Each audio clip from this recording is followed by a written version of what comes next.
ਸਰਕਾਰੀ ਰਜਿੰਦਰਾ ਕਾਲਜ ਬਠਿੰਡਾ ਦੇ BSc ਭਾਗ ਦੂਸਰਾ ਦੇ ਵਿਦਿਆਰਥੀਓ, ਤੁਹਾਡੇ ਪੰਜਾਬੀ ਦੇ ਸਿਲੇਬਸ ਦੇ ਵਿੱਚ ਸ਼ਾਮਲ ਕੀਤੀ ਗਈ ਪਾਠ ਪੁਸਤਕ ਕਾਵਿ ਲਹਿਰਾਂ, ਜੋ ਕਿ ਲੰਮੀਆਂ ਕਵਿਤਾਵਾਂ ਦਾ ਕਾਵਿ ਸੰਗ੍ਰਹਿ ਹੈ।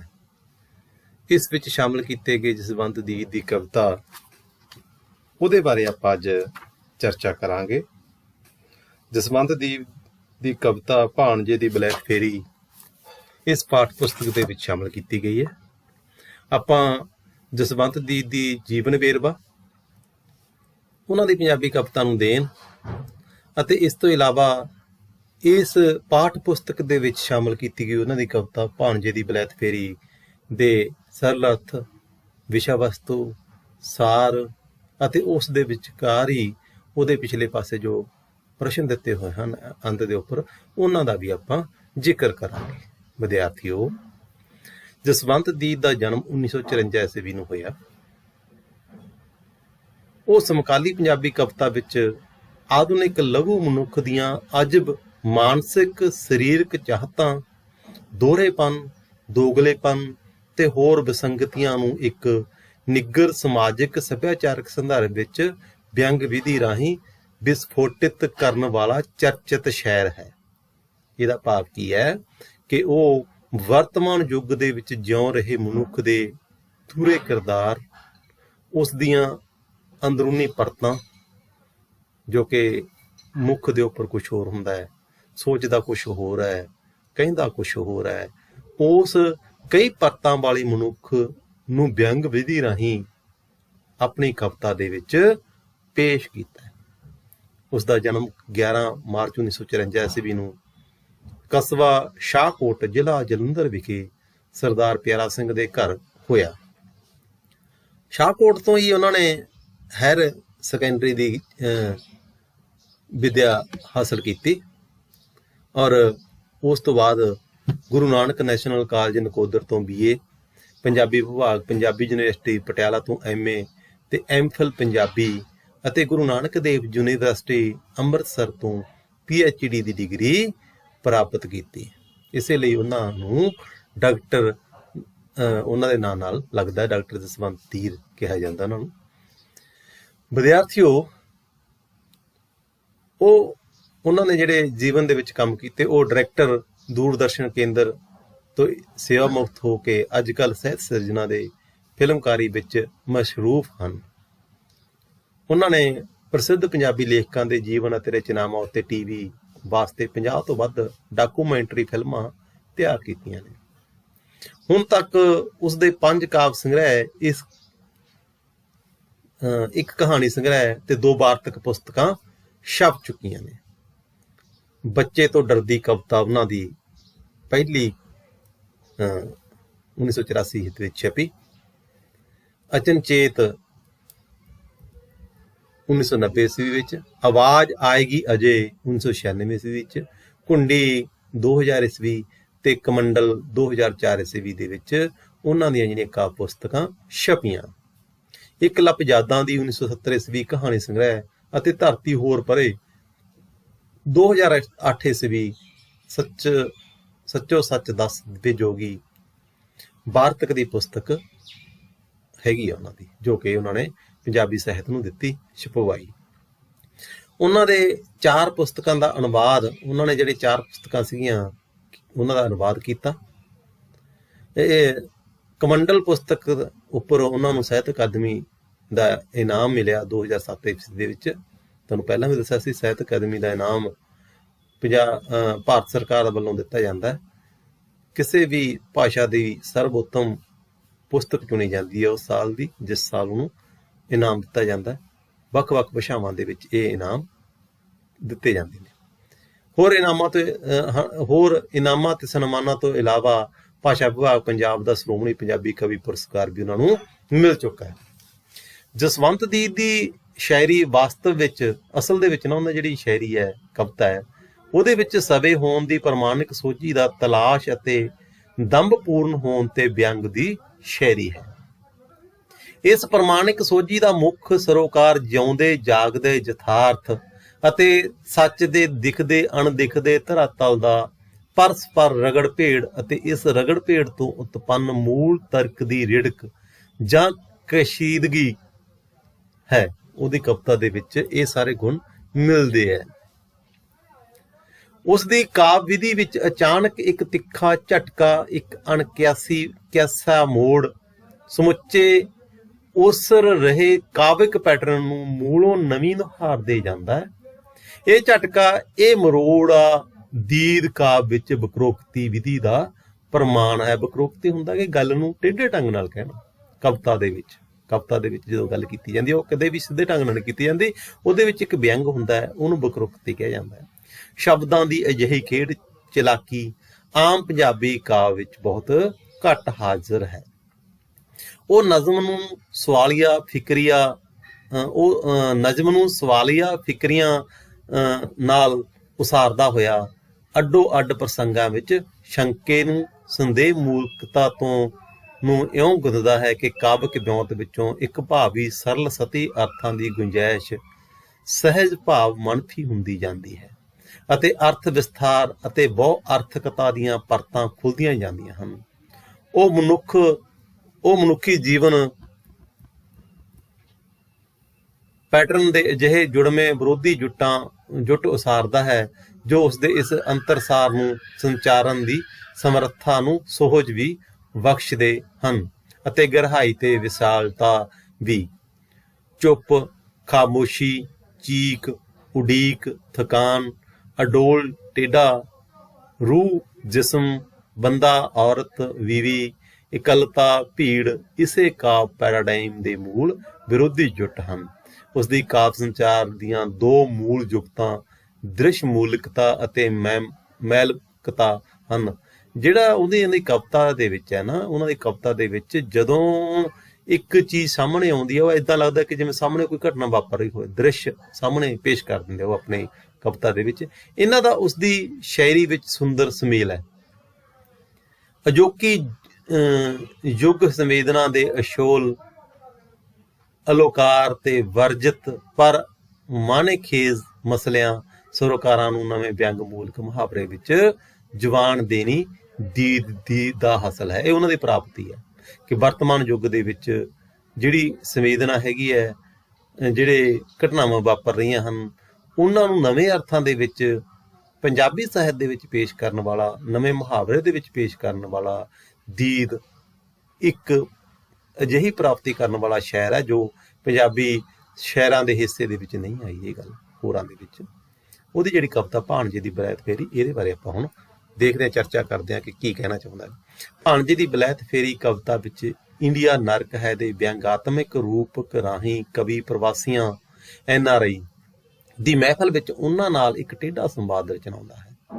ਮਹਿਫਲ ਵਿੱਚ ਦਾਰੂ ਪੀਣ ਤੋਂ ਬਾਅਦ ਪ੍ਰਵਾਸੀ ਭਾਰਤੀਆਂ ਨੂੰ ਗਾਲਾਂ ਕੱਢਦੇ ਹਨ ਅਤੇ ਉਹਨਾਂ ਵੱਲੋਂ ਕੀਤੀਆਂ ਵਧੀਕੀਆਂ ਦੇ ਮੰਦੇ ਨਜ਼ਰ ਭਾਰਤ ਨੂੰ ਨਰਕ ਆਖਦੇ ਹਨ। ਭਾਰਤੀਆਂ ਵੱਲੋਂ ਉਹਨਾਂ ਦੀਆਂ ਜਾਇਦਾਦਾਂ ਦਾ ਦੱਬਣਾ, ਰਿਸ਼ਵਤਖੋਰੀ, ਵੇਸ਼ਵਾਵਿਰਤੀ ਅਤੇ ਭਾਰਤੀਆਂ ਦੇ ਮਾੜੇ ਚਰਿੱਤਰ ਨੂੰ ਉਜਾਗਰ ਕਰਦੀਆਂ ਅਤੇ ਦਾਰੂ ਦੇ ਸਰੂਰ ਵਿੱਚ ਇੰਗਲੈਂਡ ਵਿੱਚ ਆਪਣੀਆਂ ਮਾਰੀਆਂ ਮੱਲਾਂ ਦੇ ਸੋਹਲੇ ਗਾਉਂਦੇ ਨਹੀਂ ਥੱਕਦੇ। ਦੂਜੇ ਪਾਸੇ ਮਹਿਫਲ ਵਿੱਚ ਭਾਰਤੀ ਸੰਬੰਧੀ ਪ੍ਰਵਾਸੀਆਂ ਦੀ ਸੋਚ ਨੂੰ ਸੁਣ ਕੇ ਕਵੀ ਦੀ ਹਾਲਤ ਵੱਧ ਤੋਂ ਬਦਤਰ ਹੁੰਦੀ ਜਾਂਦੀ ਹੈ। ਪ੍ਰਵਾਸੀਆਂ ਵੱਲੋਂ ਭਾਰਤ ਨੂੰ ਬਾਰ-ਬਾਰ ਨਰਕ ਸਾਬਤ ਕਰਨ ਲਈ ਦਿੱਤੀਆਂ ਦਲੀਲਾਂ ਸੁਣ ਕੇ ਕਵੀ ਦੇ ਅੰਦਰ ਗੀਤ ਦੀ ਇੱਕ ਧੁਨ ਬਣਨ ਲੱਗਦੀ ਹੈ ਕਿ ਇੰਡੀਆ ਨਰਕ ਹੈ, ਕਿ ਇੰਡੀਆ ਨਰਕ ਹੈ, ਬੱਲੇ ਬੱਲੇ ਸ਼ਾਬਾ ਸ਼ਾਬਾ ਇੰਡੀਆ ਨਰਕ ਹੈ। ਇੱਕ ਪ੍ਰਵਾਸੀ ਵੱਲੋਂ ਭਾਰਤ ਵਿੱਚ ਆਪਣੀ ਮਸ਼ੂਕ ਦਾ ਮੋਬਾਈਲ ਨੰਬਰ ਮਿਲਾ ਕੇ ਚੈਰਿਟੀ ਦਾ ਭੇਦ ਖੋਲ੍ਹਿਆ ਜਾਂਦਾ ਹੈ। ਮਹਿਫਲ ਦਾ ਹਾਸਾ ਅਨੇਕਾਂ ਮੁਲਕਾਂ ਦੇ ਬੀਚਾਂ ਤੋਂ ਦੀ ਉੜਦੀ ਕਵੀ ਦੇ ਚਿਹਰੇ ਤੇ ਆਣ ਡਿੱਗਦਾ ਹੈ। ਅਚਾਨਕ ਕੋਈ ਭੰਗੜੇ ਦੀ ਬੀਟ ਚੁੱਕਦਾ ਹੈ ਅਤੇ ਸਾਰੇ ਜਣੇ ਕਵੀ ਨੂੰ ਜੱਫੀ ਵਿੱਚ ਲੈ ਕੇ ਨੱਚਣ ਲੱਗਦੇ ਹਨ। ਕਵੀ ਅੰਦਰ ਬਣ ਰਹੇ ਗੀਤ ਦੀ ਧੁਨ ਉਲਝਣ ਲੱਗਦੀ ਹੈ। ਵਿਅੰਗਾਤਮਕ ਵਿਧੀ ਰਾਹੀਂ ਕਵਿਤਾ ਵਿੱਚ ਕਵੀ ਨੇ ਮੈਂ ਤੇ ਪ੍ਰਵਾਸੀਆਂ ਦੇ ਅੰਤਰ ਸਮਾਦ ਰਾਹੀਂ ਭਾਰਤ ਦੇ ਕਰੂਪ ਚਿਹਰੇ ਅਤੇ ਪੁੱਠੀ ਪ੍ਰਵਾਸੀ ਨੂੰ ਪ੍ਰਦਰਸ਼ਿਤ ਕੀਤਾ ਹੈ, ਪੇਸ਼ ਕੀਤਾ ਹੈ ਕਿ ਜਿਹੜੀ ਉਹਨਾਂ ਦੀ ਹੰਕਾਰ ਹੁੰਦਾ ਗਾ, ਨਿੱਜ ਹੰਕਾਰ। ਇੰਡੀਆ ਨਰਕ ਹੈ ਪ੍ਰਤੀਕਾਤਮਕ ਰੂਪ ਵਿੱਚ ਭਾਰਤੀ ਸਿਸਟਮ ਤੇ ਚੋਟ ਹੈ। ਕਵਿਤਾ ਵਿੱਚ ਵਰਤੇ ਵਿੰਬ, ਇੰਡੀਆ, ਚੈਰਿਟੀ, ਭਾਣਜਾ ਆਦਿ ਅਰਥਾਂ ਦੀਆਂ ਨਵੀਆਂ ਪਰਤਾਂ ਉਜਾਗਰ ਕਰਦੇ ਨੇ। ਸੋ ਵਿਦਿਆਰਥੀਓ, ਇਸ ਕਵਿਤਾ ਦਾ ਜਿਹੜਾ ਮੇਨ ਆਈਡੀਆ ਇਹ ਆਪਾਂ ਸਾਂਝਾ ਕੀਤਾ। ਹੁਣ ਆਪਾਂ ਇਹਦੀ ਸਰਲ ਅਰਥ ਕਰਦੇ ਹਾਂ, ਫਿਰ ਆਪਾਂ ਇਹਦੇ ਕੁਐਸਚਨਾਂ ਦੀ ਗੱਲ ਕਰਾਂਗੇ। ਵਿਦਿਆਰਥੀਓ, ਭਾਣਜੇ ਦੀ ਬਲੈਤ ਫੇਰੀ। ਇਸ ਕਵਿਤਾ ਤੋਂ ਪਹਿਲਾਂ ਆਪਾਂ ਥੋੜ੍ਹਾ ਜਿਹਾ ਇੱਕ ਡਿਸਕਸ਼ਨ ਕਰ ਲਈਏ ਕਿ ਭਾਰਤੀਆਂ ਦਾ ਜਾਂ ਪੰਜਾਬੀਆਂ ਦਾ ਬਾਹਰ ਜਾਣ ਦਾ ਜਿਹੜਾ ਸਫ਼ਰ ਆ ਕਦੋਂ ਸ਼ੁਰੂ ਹੁੰਦਾ। ਅੰਗਰੇਜ਼ਾਂ ਦੇ ਪੰਜਾਬ ਉੱਪਰ ਜਦੋਂ ਉਹਨਾਂ ਨੇ ਹਮਲਾ ਕੀਤਾ ਸੀਗਾ, ਪੰਜਾਬ ਨੂੰ ਜਿੱਤ ਲਿਆ ਸੀਗਾ, ਉਸ ਤੋਂ ਬਾਅਦ ਪੰਜਾਬੀ ਲੋਕ ਰੁਜ਼ਗਾਰ ਦੀ ਭਾਲ ਦੇ ਵਿੱਚ ਭਟਕਦੇ ਆ। ਕੁਛ ਨੂੰ ਫੌਜ ਦੇ ਵਿੱਚ ਰੁਜ਼ਗਾਰ ਮਿਲ ਜਾਂਦਾ ਅਤੇ ਕੁਛ ਲੋਕ ਬਾਹਰ ਜਾਣ ਬਾਰੇ ਸੋਚਣਾ ਸ਼ੁਰੂ ਕਰਦੇ ਆ। ਉਸ ਸਮੇਂ ਭਾਰਤੀ ਜਿਹੜੇ ਪੰਜਾਬੀ ਲੋਕ ਸੀਗੇ ਉਹ ਇੱਥੋਂ ਟ੍ਰੇਨ ਦੇ ਉੱਪਰ ਕਲਕੱਤੇ ਜਾਂਦੇ ਸੀ ਅਤੇ ਉੱਥੋਂ ਸ਼ਿਪ ਦੇ ਰਾਹੀਂ ਇੰਗਲੈਂਡ, ਕਨੇਡਾ ਜਾਂ ਹੋਰ ਮੁਲਕਾਂ ਦੇ ਵਿੱਚ, ਅਮਰੀਕਾ ਵਗੈਰਾ ਦੇ ਵਿੱਚ ਜਾਂਦੇ ਸੀਗੇ। ਉਸ ਸਮੇਂ ਲਗਭਗ 1890 ਤੋਂ ਇਹ ਸਫ਼ਰ ਸ਼ੁਰੂ ਹੁੰਦਾ ਅਤੇ ਅੱਜ ਤੱਕ ਲਗਾਤਾਰ ਜਾਰੀ ਹੈ। ਸ਼ੁਰੂ ਦੇ ਵਿੱਚ ਜਿਹੜੇ ਭਾਰਤੀ ਪ੍ਰਵਾਸ ਕਰਦੇ ਸਨ ਜਾਂ ਪੰਜਾਬੀ ਪ੍ਰਵਾਸ ਕਰਦੇ ਸਨ ਪੱਛਮੀ ਮੁਲਕਾਂ ਦੇ ਵਿੱਚ, ਉਹਨਾਂ ਦੇ ਵਿੱਚ ਬਹੁਤੇ ਵਾਪਸ ਮੁੜਨ ਦੇ ਲਈ ਪ੍ਰਵਾਸ ਕਰਦੇ ਸੀਗੇ ਕਿ ਉੱਥੇ ਰੁਜ਼ਗਾਰ ਲਵਾਂਗੇ, ਉੱਥੇ ਜੋਬ ਕਰਾਂਗੇ, ਉੱਥੇ ਦਿਹਾੜੀ ਵਗੈਰਾ ਕਰਾਂਗੇ, ਉੱਥੇ ਪੈਸਾ ਕਮਾ ਕੇ ਲੈ ਕੇ ਆਵਾਂਗੇ ਅਤੇ ਵਾਪਸ ਆ ਕੇ ਇੰਡੀਆ ਦੇ ਵਿੱਚ ਜਾਂ ਪੰਜਾਬ ਦੇ ਵਿੱਚ ਰਹਾਂਗੇ। ਪਰ ਜਿਹੜਾ ਵਰਤਮਾਨ ਦਾ ਜਿਹੜਾ ਪ੍ਰਵਾਸ ਹੋ ਰਿਹਾ, ਪੜ੍ਹਿਆ ਲਿਖਿਆ ਵਰਗ ਕਰ ਰਿਹਾ, ਨੌਜਵਾਨ ਵਰਗ ਕਰ ਰਿਹਾ, ਵਿਦਿਆਰਥੀ ਕਰ ਰਿਹਾ, ਉਹ ਪ੍ਰਵਾਸ ਵਾਪਸ ਮੁੜਨ ਦੇ ਨਾਲ ਸੰਬੰਧਿਤ ਨਹੀਂ ਹੈਗਾ, ਉਹ ਉੱਥੇ ਪੱਕੇ ਤੌਰ 'ਤੇ ਰਹਿਣ ਦੇ ਨਾਲ ਸੰਬੰਧਿਤ ਹੈ। ਕਿ ਅਸੀਂ ਦੇਸ਼ ਦੀ ਆਜ਼ਾਦੀ ਤੋਂ ਬਾਅਦ ਭਾਰਤ ਨੂੰ ਉਸ ਰੂਪ ਦੇ ਵਿੱਚ ਨਹੀਂ ਸਿਰ ਸਕੇ ਜੋ ਸਾਡੇ ਆਜ਼ਾਦੀ ਘੁਲਾਟੀਆਂ ਨੇ ਜਿਹੜਾ ਸੁਪਨਾ ਲੈਤਾ ਸੀ। ਇਹ ਇੱਕ ਸਵਾਲ ਹੈ। ਇਸ ਤਰ੍ਹਾਂ ਦੇ ਸਵਾਲ ਹੀ ਇੰਡੀਆ ਨਰਕ ਹੈ ਦਾ ਜਿਹੜੀ ਵਿਦੇਸ਼ੀ ਪੰਜਾਬੀ ਹੈਗੇ ਆ ਜਾਂ NRI ਹੈਗੇ ਆ ਪੰਜਾਬੀ, ਉਹਨਾਂ ਦੇ ਮਨ ਦੇ ਵਿੱਚ ਇਹ ਇੱਕ ਕੁਐਸਚਨ ਖੜਾ ਹੁੰਦਾ ਹੈ, ਇੱਕ ਤਰ੍ਹਾਂ ਦਾ ਵਿਚਾਰ ਖੜਾ ਹੁੰਦਾ ਜਿਹੜਾ ਕਿ ਇਸ ਕਵਿਤਾ ਦੇ ਵਿੱਚ ਵੀ ਵਿਚਾਰਿਆ ਗਿਆ ਔਰ ਉਹਨਾਂ ਦੀ ਅਸਲੀਅਤ ਨੂੰ ਵੀ ਉਜਾਗਰ ਕੀਤਾ ਗਿਆ। ਦੂਸਰਾ ਵਿਦਿਆਰਥੀ ਉਹ ਕਿ ਜਦੋਂ ਇੱਕ ਬੰਦਾ ਆਪਣੇ ਦੇਸ਼ ਨੂੰ, ਆਪਣੇ ਮੁਲਕ ਨੂੰ, ਆਪਣੇ ਏਰੀਏ ਨੂੰ ਛੱਡਦਾ, ਆਪਣੇ ਸੱਭਿਆਚਾਰ ਨੂੰ ਛੱਡਦਾ, ਬੇਗਾਨੇ ਸੱਭਿਆਚਾਰ ਦੇ ਵਿੱਚ ਜਾ ਕੇ ਸੈੱਟ ਹੁੰਦਾ, ਉੱਥੇ ਬਹੁਤ ਸਾਰੀਆਂ ਦੁਸ਼ਵਾਰੀਆਂ, ਉੱਥੇ ਬਹੁਤ ਸਾਰੀਆਂ ਜਿਹੜੀਆਂ ਉਹਨਾਂ ਦੀਆਂ ਸਮੱਸਿਆਵਾਂ ਹੁੰਦੀਆਂ, ਉਹਨਾਂ ਨਾਲ ਸਾਹਮਣਾ ਕਰਨਾ ਪੈਂਦਾ ਹੁੰਦਾ। ਉਹ ਸਮੱਸਿਆਵਾਂ ਦੇ ਵਿੱਚ ਹੀ ਇਨਸਾਨ ਹੈ ਜਿਹੜਾ ਉਹ ਗੁੰਮ ਜਾਂਦਾ ਔਰ ਕਿਤੇ ਨਾ ਕਿਤੇ ਉਹ ਆਪਣੇ ਆਪ ਨੂੰ ਸ਼ੋਅ ਕਰਨ ਦੀ ਖਾਤਰ ਆਪਣਾ ਜਿਹੜੀ ਕਮਾਈ ਹੈ, ਮਾਇਆ ਹੈ, ਜਾਂ ਜਿਹੜੇ ਡਾਲਰ ਜਾਂ ਪਾਉਂਡ ਕਮਾਏ ਜਾਂਦੇ ਆ ਉਹਨਾਂ ਨੂੰ ਸ਼ੋਅ ਕਰਦਾ ਹੈ। ਔਰ ਕਿਸੇ ਰੂਪ ਦੇ ਵਿੱਚ ਕੋਈ ਮੇਲਾ ਕਰਾਤਾ ਜਾਂ ਕੋਈ ਮਹਿਫਲ ਸਜਾ ਲਈ ਜਾਂ ਕਿਸੇ ਰੂਪ ਦੇ ਵਿੱਚ ਪੈਸੇ ਭੇਜ ਦਿੱਤੇ ਇੰਡੀਆ ਦੇ ਵਿੱਚ, ਇਹ ਸਾਰਾ ਕੁਛ ਉੱਥੇ ਦੇਖਣ ਨੂੰ ਮਿਲਦਾ ਹੈ। ਆਪਾਂ ਹੁਣ ਪਹਿਲਾਂ ਇਹਦੀ ਸਰਲ ਅਰਥ ਕਰਦੇ ਹਾਂ, ਫਿਰ ਇਹਦੇ ਬਾਰੇ ਹੋਰ ਚਰਚਾ ਕਰਾਂਗੇ। ਇੰਡੀਆ ਨਰਕ ਹੈ ਚੌਥੇ ਪੈਗ ਨਾਲ ਹੀ ਉਹ ਫਿਕਰਾ ਦਰਹਾਉਂਦੇ ਨੇ। ਮੈਂ ਕੁਝ ਕਹਿਣਾ ਚਾਹੁੰਦਾ, ਚੁੱਪ ਹਾਂ ਇੱਕ NRI ਚਿਹਰਾ ਬੋਲਦਾ ਹੈ, ਤੁਸੀਂ ਕਮੀਨੇ ਹੋ। ਵਿਦਿਆਰਥੀਓ, ਇੱਕ ਕਹਿੰਦਾ ਮਹਿਫਲ ਚੱਲ ਰਹੀ ਹੈ ਮੇਰੇ ਦੋਸਤਾਂ ਦੀ, ਮੇਰੇ ਮਿੱਤਰਾਂ ਦੀ, ਮੈਂ ਵੀ ਬਾਹਰ ਗਿਆ ਹੋਇਆ, ਤੋ ਇਹ ਗੱਲ ਕਹਿ ਰਿਹਾ ਕਿ ਇੰਡੀਆ ਨਰਕ ਹੈ, ਇਹ ਸ਼ਰਾਬ ਪੀ ਰਹੇ ਹੋ ਲਗਾਤਾਰ। ਮੈਂ ਕੁਝ ਕਹਿਣਾ ਚਾਹੁੰਦਾ ਪਰ ਮੇਰੇ ਮਨ ਦੇ ਵਿੱਚ ਜੋ ਕਹਿਣਾ ਹੁੰਦਾ ਉਹ ਚੁੱਪ ਰਹਿਣਾ ਮੈਂ। ਤੇ ਇੱਕ ਬੰਦਾ ਆ ਕੇ ਮੇਰੇ ਕੋਲੇ ਕਹਿੰਦਾ ਕਿ ਤੁਸੀਂ ਕਮੀਨੇ ਹੋ ਜਿਹੜੇ ਪੰਜਾਬ ਦੇ ਵਿੱਚ ਜਾਂ ਇੰਡੀਆ ਦੇ ਵਿੱਚ ਰਹਿਣ ਵਾਲੇ ਲੋਕ ਹੋ। ਇਹਦਾ ਕੀ ਕਾਰਨ ਹੋ ਸਕਦਾ, ਅੱਗੇ ਜਾ ਕੇ ਦੇਖਦੇ ਹਾਂ ਆਪਾਂ। ਸਾਡੀਆਂ ਜਾਇਦਾਦਾਂ ਦੱਬਦੇ ਹੋ, ਰਿਸ਼ਵਤਾਂ ਖਾਂਦੇ ਹੋ, ਗੰਦਗੀ 'ਚ ਰਹਿੰਦੇ ਹੋ, ਨਰਕ ਭੋਗਦੇ ਹੋ। ਕਹਿੰਦਾ ਤੁਸੀਂ ਜਿਹੜੀਆਂ ਅਸੀਂ ਜਾਇਦਾਦਾਂ ਉੱਧਰ ਛੱਡ ਕੇ ਆਏ ਹਾਂ, ਤੁਸੀਂ ਉਹਨਾਂ 'ਤੇ ਕਬਜ਼ਾ ਕਰਦੇ ਹੋ। ਇਸ ਤਰ੍ਹਾਂ ਦੀ ਪ੍ਰਵਿਰਤੀ ਦੇਖਣ ਨੂੰ ਵੀ ਮਿਲਦੀ ਹੈਗੀ ਹੈ। ਫਿਰ ਭਾਰਤ ਦੇ ਵਿੱਚ ਰਿਸ਼ਵਤ ਦੇ ਨਾਲ ਕੰਮ ਹੁੰਦੇ ਆ, ਇਹ ਵੀ ਕਿਤੇ ਨਾ ਕਿਤੇ ਕਿਸੇ ਰੂਪ ਦੇ ਵਿੱਚ ਸੱਚੀ ਲੱਗ ਰਹੀ ਹੈ ਗੱਲ। ਗੰਦਗੀ 'ਚ ਰਹਿੰਦੇ, ਨਰਕ ਭੋਗਦੇ ਹੋ ਅਤੇ ਤੁਹਾਨੂੰ ਰਹਿਣਾ ਨਹੀਂ ਆਉਂਦਾ। ਤੁਹਾਡਾ ਜਿਹੜਾ ਲਿਵਿੰਗ ਸਟੈਂਡਰਡ ਆ ਬਹੁਤ ਨੀਵਾਂ ਹੈਗਾ ਕਿ ਜਦ ਕਿ ਅਸੀਂ ਜੇ ਪੱਛਮੀ ਮੁਲਕਾਂ ਦੇ ਵਿੱਚ ਆ ਕੇ ਇੰਨੀ ਮਿਹਨਤ ਕੀਤੀ ਹੈ, ਅਸੀਂ ਕਿਰਤ ਕੀਤੀ ਹੈ, ਉਹ ਕਿਰਤ ਦੇ ਨਾਲ ਅਸੀਂ ਬਹੁਤ ਵੱਡੇ ਅੰਪਾਇਰ ਖੜੇ ਕਰ ਲਏ, ਬਹੁਤ ਵੱਡੀਆਂ ਜਾਇਦਾਦਾਂ ਖੜੀਆਂ ਕਰ ਲਈਆਂ ਅਤੇ ਅਸੀਂ ਲੋਕ ਆ ਜਿਹੜੇ ਉਹ ਸਵਰਗ ਦੇ ਵਿੱਚ ਰਹਿੰਦੇ ਹਾਂ। ਅਸੀਂ ਭਾਰਤ ਨੂੰ ਸਵਰਗ ਬਣਾਉਣਾ ਚਾਹੁੰਦੇ ਹਾਂ, ਤੁਸੀਂ ਬਣ ਨਹੀਂ ਦਿੰਦੇ। ਅਸੀਂ ਚਾਹੁੰਦੇ ਹਾਂ ਕਿ ਸਾਡਾ ਭਾਰਤ ਵੀ ਪੱਛਮ ਦੀ ਤਰ੍ਹਾਂ ਹੀ ਬਣ ਜਾਵੇ, ਪਰ ਤੁਸੀਂ ਸਾਡਾ ਸਾਥ ਨਹੀਂ ਦਿੰਦੇ। ਇਹ ਉਹਨਾਂ ਦੇ ਮਨ ਦੇ ਵਿੱਚ ਇੱਕ ਕੁਐਸਚਨ ਹੈ। ਦੂਜਾ ਆਖਦਾ ਅਸੀਂ ਕੀ ਨਹੀਂ ਕੀਤਾ। ਕਿੱਲੇ ਖਰੀਦੇ, ਸਾਰਾ ਟੱਬਰ ਇੱਧਰ ਸੈੱਟ ਕੀਤਾ ਤੇ ਹੁਣ ਕੋਈ ਬਾਤ ਨਹੀਂ ਪੁੱਛਦਾ। ਇੱਕ ਦੂਸਰੀ ਚਸਕ ਜਿਹੜੀ ਹੈਗੀ ਹੈ ਮਨ ਦੇ ਵਿੱਚ, ਇੱਕ ਦੂਸਰਾ ਜਿਹੜਾ ਦੁੱਖ ਹੈਗਾ ਉਹ ਇਹ ਹੈ ਕਿ ਜਿਹੜੇ ਲੋਕ ਇੱਧਰੋਂ ਜਾਂਦੇ ਹੈਗੇ ਉੱਧਰੋਂ ਕਮਾਈ ਕਰਕੇ ਇੱਧਰ ਭੇਜਦੇ ਆ ਕਮਾਈਆਂ, ਤੇ ਇੱਧਰਲੇ ਲੋਕ ਆ ਜਿਹੜੇ ਉਹ ਉਹਨਾਂ ਦੇ ਜਿਹੜੇ ਪਿੱਛੇ ਰਹਿੰਦੇ ਭੈਣ ਭਰਾ ਹੁੰਦੇ ਆ ਉਹ ਜ਼ਮੀਨਾਂ ਖਰੀਦ ਲੈਂਦੇ ਆ।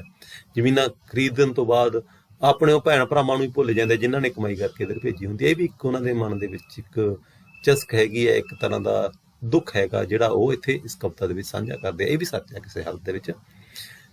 ਸਾਰਾ ਟੱਬਰ ਵੀ ਕਹਿੰਦੇ ਅਸੀਂ ਇੱਧਰ ਸੈੱਟ ਕਰ ਲੈਂਦੇ ਹਾਂ, ਜਦੋਂ ਸਾਰਾ ਬੰਦੇ ਆਪਣੇ ਆਪ 'ਤੇ ਐਡਜਸਟ ਹੋ ਕੇ ਉਦੋਂ ਬਾਅਦ ਸਾਡੀ ਕੋਈ ਬਾਤ ਨਹੀਂ ਪੁੱਛਦਾ। ਇਹ ਇੱਕ ਉਹਨਾਂ ਦੇ ਮਨ ਦੇ ਵਿੱਚ ਦੁੱਖ ਹੈਗਾ, ਇਹ ਵੀ ਇੱਕ ਉਹਨਾਂ ਦਾ ਮਨ ਦਾ ਰੋਸ ਹੈਗਾ। ਤੇ ਭਾਈ ਸਾਹਿਬ ਤੁਸੀਂ ਕਹਿੰਦੇ ਹੋ ਕਿ ਇੰਡੀਆ ਨਰਕ ਨਹੀਂ। ਗੁੱਸਾ ਠੰਡਾ ਹੋ ਕੇ ਬੋਲਦਾ ਹੈ, ਭਾਈ ਸਾਹਿਬ 2 ਕੱਪੜਿਆਂ 'ਚ ਆਏ ਸੀ, ਕਾਲੇ ਭੂਤ ਸਾਂ, ਹੁਣ ਅੰਗਰੇਜ਼ ਸਾਡੇ ਨੌਕਰ ਨੇ। ਇਹ ਦੇਖੋ ਕਿਵੇਂ ਸਥਿਤੀਆਂ ਬਦਲਦੀਆਂ।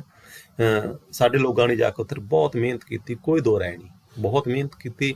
ਔਰ ਮਿਹਨਤ ਕਰਨ ਤੋਂ ਬਾਅਦ ਓਵਰ ਟਾਈਮ ਲਾ ਕੇ ਡਬਲ ਡਾਲਰ ਜਾਂ ਪਾਉਂਡ ਕਮਾ ਕੇ ਉਹਨਾਂ ਨੇ ਆਪਣੀਆਂ ਜਾਇਦਾਦਾਂ ਬਣਾਈਆਂ। ਉਸ ਤੋਂ ਬਾਅਦ ਕੀ ਹੈ ਕਿ ਉਹਨਾਂ ਨੇ ਉੱਥੇ ਆਪਣੀਆਂ ਜਾਇਦਾਦਾਂ ਇੰਨੀਆਂ ਬਣਾ ਲਈਆਂ ਕਿ ਉਹਨਾਂ ਦੇ ਵਿੱਚ ਅੰਗਰੇਜ਼ ਗੋਰੇ ਲੋਕ ਵੀ ਜੋਬ ਕਰਦੇ ਆ, ਨੌਕਰੀਆਂ ਕਰਦੇ ਆ। ਹੁਣ ਉਹ ਕਹਿੰਦਾ ਕਿ ਅਸੀਂ 2 ਕੱਪੜਿਆਂ 'ਚ ਆਏ ਸੀ, ਬਾਕੀ 2 ਕੱਪੜਿਆਂ 'ਚ ਗਏ ਸੀਗੇ, ਇੱਧਰੋਂ ਕੋਈ ਬਹੁਤਾ ਧਨ ਨਹੀਂ ਲੈ ਗਏ ਸੀ ਉਹ। ਫਿਰ ਅਸੀਂ ਕਹਿੰਦਾ ਕਿ ਭੂਤਾਂ ਦੀ ਤਰ੍ਹਾਂ ਕੰਮ ਕੀਤਾ, ਕਾਲੇ ਭੂਤ ਬਣੇ, ਹੁਣ ਅੰਗਰੇਜ਼ ਸਾਡੇ ਨੌਕਰ ਹੈ। ਮਿਲੀਅਨ ਪਾਉਂਡ ਦੀ ਆਪਣੀ ਕੋਠੀ ਹੈ, ਉਹੀ ਤੁਹਾਨੂੰ ਜਿਹੜੀ ਮੈਂ ਗੱਲ ਕੀਤੀ, ਵੱਡੇ ਵੱਡੇ ਘਰ ਹੈ, ਤੇ ਘਰ ਵਿੱਚ ਹੋਟਲ ਵਰਗੀ ਬਾਰ ਹੈ, ਸਵਿਮਿੰਗ ਪੂਲ ਹੈ, ਸਾਰੀਆਂ ਸੁੱਖ ਸੁਵਿਧਾਵਾਂ ਸਾਡੇ ਕੋਲ ਹੈਗੀਆਂ। ਪਰ ਇੱਥੇ ਡੁੱਬਣ ਦੀ ਵੇਲ ਨਹੀਂ। ਕਹਿੰਦੇ ਵੀ ਅਸੀਂ ਇੱਥੇ ਆਪਣੇ ਆਪ ਨੂੰ ਪਤਾ ਨਹੀਂ ਕਿਉਂ ਫਿਰ ਵੀ ਦੁਖੀ ਹਾਂ। ਉਹ ਆਪਣੀ ਹਾਜ਼ਰੀ ਉਲਝਣਾਂ ਵਾਲੀਆਂ ਨਜ਼ਰਾਂ ਮੇਰੇ ਵੱਲ ਕਰਦਾ, ਉਹ ਆਪਣੀਆਂ ਹਜ਼ਾਰਾਂ ਉਲਝਣਾਂ ਵਾਲੀਆਂ ਨਜ਼ਰਾਂ ਮੇਰੇ ਵੱਲ ਕਰਦਾ। ਕਹਿ ਨਹੀਂ ਲੱਗਦਾ ਕਿ ਇੰਡੀਆ ਨਰਕ ਹੈ, ਕਿ ਮੈਂ ਉਸਦੀਆਂ ਉਲਝੀਆਂ ਨਜ਼ਰਾਂ ਤੋਂ ਬਾਹਰ ਦੌੜਦਾ ਹਾਂ, ਪਰ ਤੀਜੇ ਮੈਨੂੰ ਘੇਰ ਲੈਂਦੇ ਨੇ। ਤੀਜਾ ਬੰਦਾ ਫਿਰ ਮੈਨੂੰ ਆਕਵਾਚਨ ਕਰਦਾ ਹੈ, ਇਹ ਜੋ ਭਾਈ ਸਾਹਿਬ ਤੁਸੀਂ ਇੱਥੇ ਫਿਰਦੇ ਹੋ ਨਾ, ਇਹ ਸਾਡੀ ਮਿਹਰਬਾਨੀ ਹੈ। ਕਹਿੰਦਾ ਅਸੀਂ ਬੁਲਾਇਆ ਤੁਹਾਨੂੰ ਇਹਨਾਂ ਮਹਿਫਲਾਂ ਦੇ ਵਿੱਚ, ਅਸੀਂ ਇਸ ਤਰ੍ਹਾਂ ਦੇ ਸਮਾਗਮ ਕਰਦੇ ਹਾਂ ਕਿ ਤੁਸੀਂ ਸਾਡੇ ਕੋਲੇ ਆਉਣੇ ਹੋ।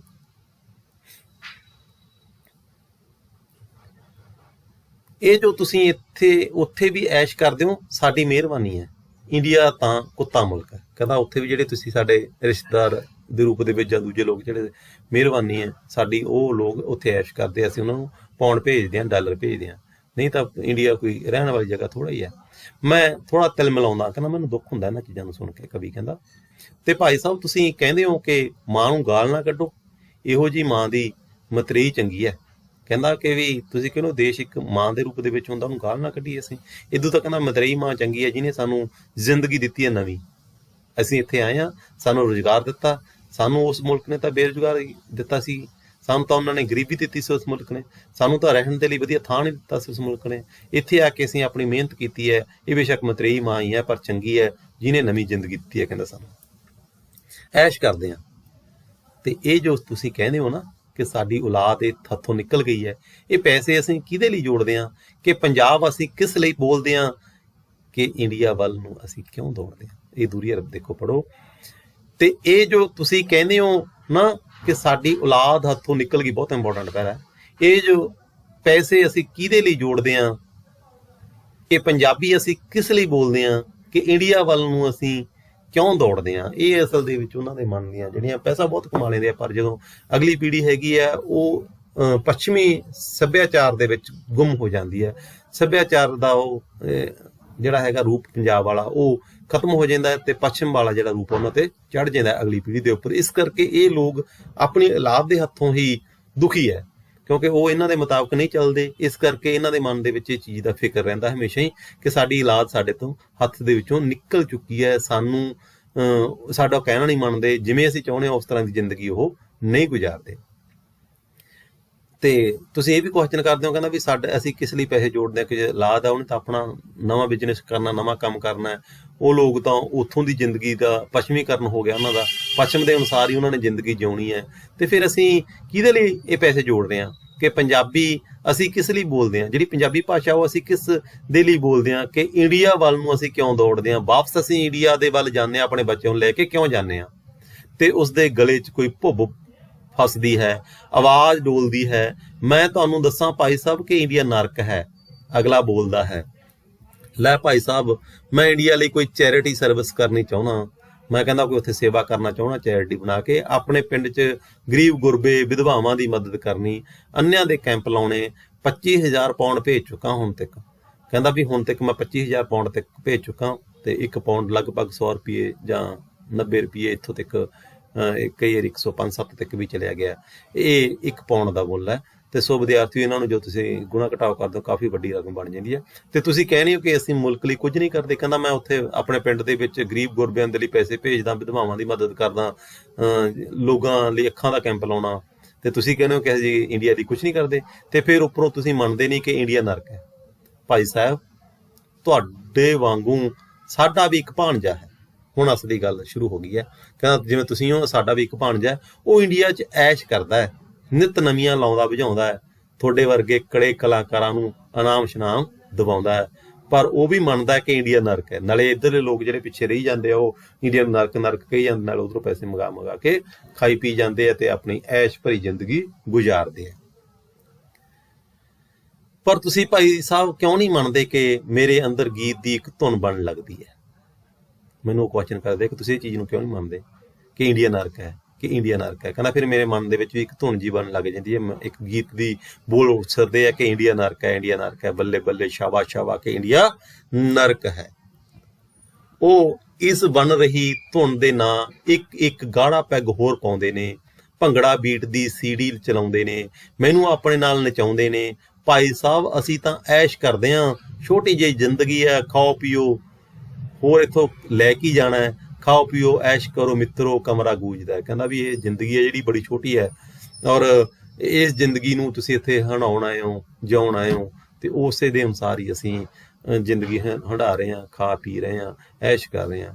ਚੈਰਿਟੀ ਵਾਲਾ ਆਖਦਾ ਲਓ ਮੈਂ ਤੁਹਾਨੂੰ ਜਲਵਾ ਦਿਖਾਉਣਾ, ਇੰਡੀਆ 'ਚ ਆਪਣੀ ਮਸ਼ੂਕ ਨਾਲ ਤੁਹਾਡੀ ਗੱਲ ਕਰਾਉਣਾ। ਉਹ ਨਸ਼ੇ 'ਚ ਧੁੱਤ ਮੋਬਾਈਲ 'ਤੇ ਨੰਬਰ ਘੁਮਾਉਂਦਾ ਹੈ, ਅੱਗੋਂ ਇੰਡੀਆ 'ਚ ਕੁਝ ਬੋਲਦੀ ਹੈ। ਉਹ ਹੱਸਦਾ ਹੈ ਤੇ ਪੁੱਛਦਾ ਹੈ ਤੂੰ ਸਾਨੂੰ ਯਾਦ ਕਰਦੀ ਹੈ, ਪੱਖੀ ਮਹਿਫਲ ਠਹਾਕੇ ਮਾਰ ਕੇ ਹੱਸਦੀ ਹੈ। ਮੈਂ ਪਿੱਕਾ ਜਾਂ ਮੁਸਕਰਾਉਣਾ, ਮੇਰੇ ਮੋਢੇ ਨੂੰ ਫੜ ਕੇ ਉਹ ਆਖਦੇ ਨੇ ਹੁਣ ਦੱਸੋ ਭਾਈ ਸਾਹਿਬ ਤੁਸੀਂ ਕਹਿੰਦੇ ਹੋ ਕਿ ਇੰਡੀਆ ਨਰਕ ਨਹੀਂ ਹੈ।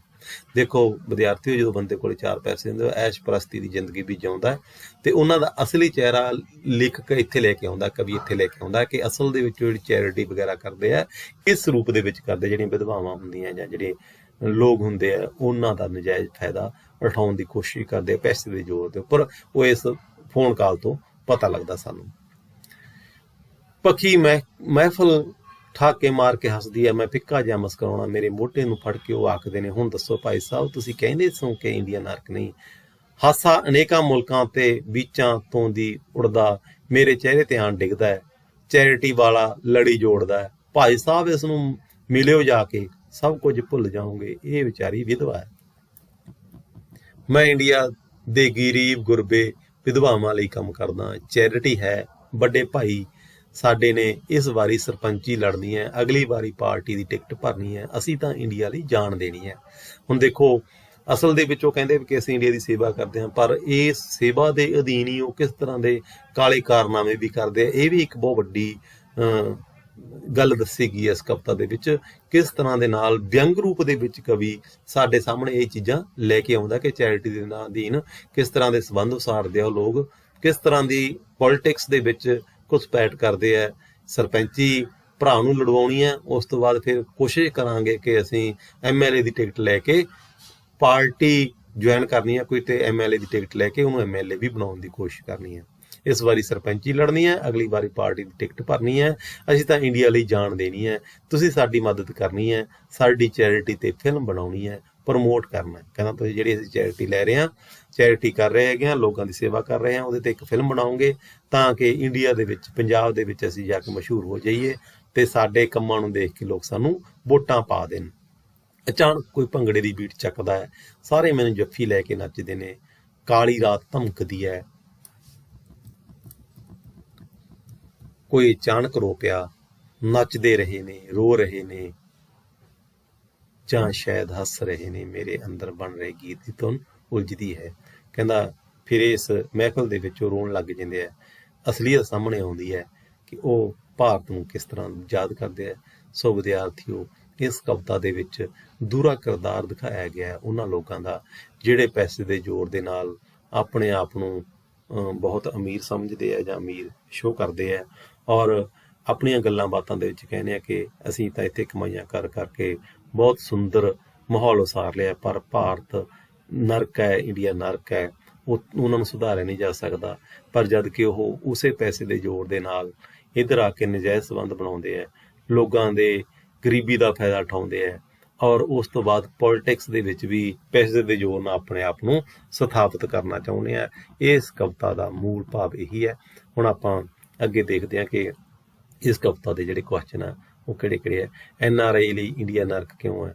NRI ਲਈ ਇੰਡੀਆ ਨਰਕ ਇਸ ਕਰਕੇ ਹੈ ਕਿਉਂਕਿ ਉਹ ਜਦੋਂ ਇੱਧਰੋਂ ਇੰਡੀਆ ਦੇ ਵਿੱਚੋਂ ਪੰਜਾਬ ਦੇ ਵਿੱਚੋਂ ਬਾਹਰ ਜਾਂਦੇ ਆ ਤੇ ਜਿਨ੍ਹਾਂ ਹਾਲਾਤਾਂ ਨੂੰ ਛੱਡ ਕੇ ਜਾਂਦੇ ਆ ਉਹਨਾਂ ਹਾਲਾਤਾਂ ਦੇ ਮੁਕਾਬਲੇ ਬਾਹਰ ਦੇ ਹਾਲਾਤ ਬਹੁਤ ਵਧੀਆ ਨੇ।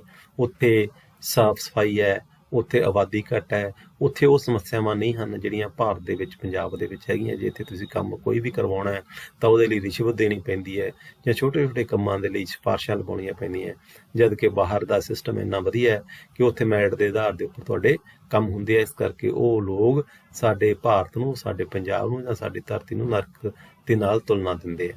NRI ਭਾਰਤੀਆਂ ਦੇ ਚਰਿੱਤਰ ਬਾਰੇ ਕੀ ਸੋਚਦੇ ਹਨ? NRI ਭਾਰਤੀਆਂ ਦੇ ਚਰਿੱਤਰ ਬਾਰੇ ਇਹ ਸੋਚਦੇ ਆ ਕਿ ਉਹ ਲੋਕ ਸਾਡੀਆਂ ਜਿਹੜੀਆਂ ਜਾਇਦਾਦਾਂ ਪਿਛਲੀਆਂ ਉਹਨਾਂ ਨੂੰ ਦੱਬਦੇ ਆ, ਸਾਡੇ ਦਿੱਤੇ ਹੋਏ ਉਹਨਾਂ ਨੂੰ ਪੈਸੇ ਉਹ ਭੁੱਲ ਜਾਂਦੇ ਆ। ਅਸੀਂ ਉਹਨਾਂ ਲੋਕਾਂ ਦੇ ਲਈ ਕਿਹੜੇ ਭਲਾਈ ਦੇ ਕੰਮ ਕੀਤੇ ਉਹਨਾਂ ਨੂੰ ਭੁੱਲ ਜਾਂਦੇ ਆ। ਅਸੀਂ ਉਹਨਾਂ ਦੇ ਪਰਿਵਾਰ ਸੈੱਟ ਕੀਤੇ, ਅਸੀਂ ਉਹਨਾਂ ਦੇ ਲਈ ਇੱਥੋਂ ਬਹੁਤ ਕੁਛ ਕੀਤਾ, ਪਰ ਉਹ ਸਾਨੂੰ ਭੁੱਲ ਜਾਂਦੇ ਆ ਔਰ ਬਾਅਦ ਦੇ ਵਿੱਚ ਸਾਡੇ ਬਾਰੇ ਕੋਈ ਸੋਚਦੇ ਨਹੀਂ। ਔਰ ਇੱਕ ਹੋਰ ਵੀ ਗੱਲ ਹੈਗੀ ਆ ਕਿ ਸਾਡੀਆਂ ਜਾਇਦਾਦਾਂ ਦੇ ਵਿੱਚ ਉੱਪਰ ਵੀ ਉਹ ਕਬਜ਼ੇ ਕਰ ਲੈਂਦੇ ਆ। ਜਦੋਂ ਅਸੀਂ ਉਹਨਾਂ ਦੇ ਪਰਿਵਾਰ ਨੂੰ ਇੱਥੇ ਸੈੱਟ ਕਰ ਲੈਂਦੇ ਤੇ ਉਹ ਸਾਨੂੰ ਭੁੱਲ ਜਾਂਦੇ ਆ। ਇਸ ਕਰਕੇ ਭਾਰਤੀਆਂ ਦਾ ਚਰਿੱਤਰ ਕੋਈ ਬਾਹਲਾ ਵਧੀਆ ਨਹੀਂ ਉਹਨਾਂ ਦੀ ਨਜ਼ਰ ਦੇ ਵਿੱਚ। NRI ਭਾਰਤੀਆਂ ਲਈ ਚੈਰਿਟੀ ਸਰਵਿਸ ਸੰਬੰਧੀ ਕੀ ਆਖਦਾ?